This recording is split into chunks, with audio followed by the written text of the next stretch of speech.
நவகிரக ஸ்தலத்துல குருவை குரு வழிபார பலன், அதாவது தொழிலுக்கும் கல்விக்கும் அவரை நியமிச்சு கடமையாற்ற செய்த ஆலங்குடி ஆபத் சகாயேஸ்வரர் மூலவர். 9 நவகிரக ஸ்தலத்துக்கும் போனாலும் மூலவர் சிவபெருமான் ஒருவனே. அப்படி இன்னைக்கு வியாழக்கிழமை வர்றது குருவார பிரதோஷம் சொல்லுவாங்க. இன்னைக்கு சிவ தரிசனம் பண்றதுனால என்ன பலன்னா தெரிஞ்சுக்கங்க.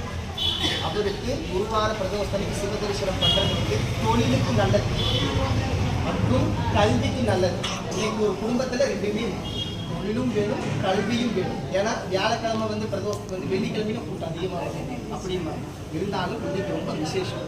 நாளைக்கு இருந்ததுன்னா மங்கள பிரதோஷம், மாங்கனி பாக்கிட்டு தொண்ணூறு சிறப்பு போல இன்னைக்கு தொழிலுக்கும் கல்விக்கு நல்லது. தட்சிணாமூர்த்தியும் குரு பகவானும் ஒவ்வொரு அவதாரங்கள். பெருமாளுக்கு விஷ்ணு பகவானுக்கு 10 போல, சிவபெருமானுக்கு 64 மூர்த்தி வடிவங்கள். அது ஒண்ணுதான் பைரவர். வெற்றிகள் உள்ள முருகப்பெருமான், சரபேஸ்வரர், குரு பகவான், அப்படி ஒவ்வொரு சிவபெருமானுக்கு 64 அவதாரம், 63 நாயமூர்த்தி, பெருமாளுக்கு 10, அப்படி ஒவ்வொன்றும் வரும். பாடல்பட்ட ஸ்தலம் 270, அவருக்கு 108 டிகிரி.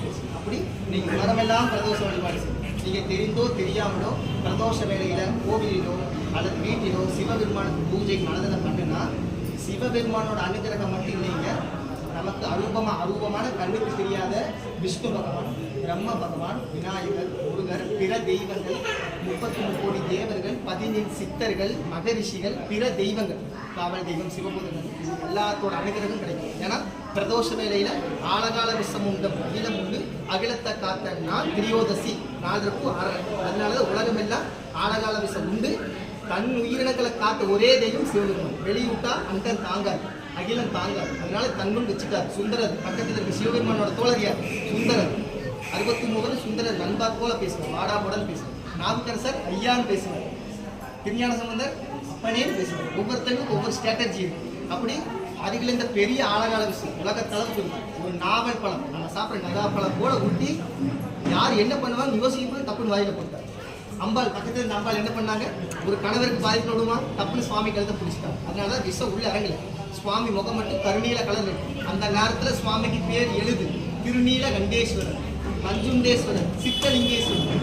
அப்போ சிவபெருமானோட விஷம் உள்ள போனா பெருமானுக்கு ஆபத்து, வெளியிட்டா அண்டம் அகிலம் உலகத்துக்கு ஆபத்து. என்ன பண்றது? விஷ்ணு பகவான் பிரம்மதேவர்லாம் டிஸ்கஸ் ஆலோசனை பண்றாங்க. இந்த விஷத்தை அவர் ஆனந்த நடனமாடினா கரையும் ஐரியும். ஆடின இடம் தான் தில்லை சிதம்பரம். தோன்றுன பிரதோஷம் தோன்றின இடம் தில்லை. நம்ம ஸ்லாங்ல சொன்னா சிதம்பரம். தோன்றின நேரம் மாலை 4 to 6.